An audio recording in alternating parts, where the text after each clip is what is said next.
na guys, luto na yung chicken natin. Sarap yan.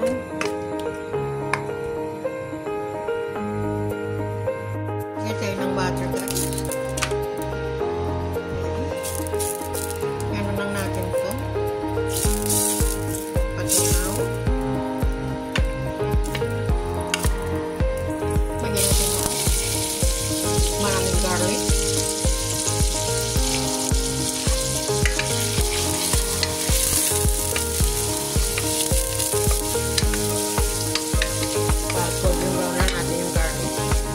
Natin ng shallot.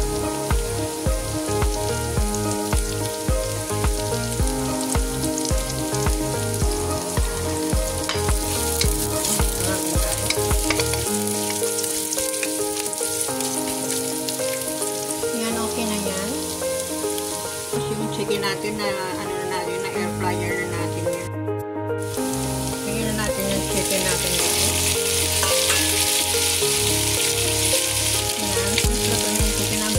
Lagyan na natin yung tomato paste at chili sauce.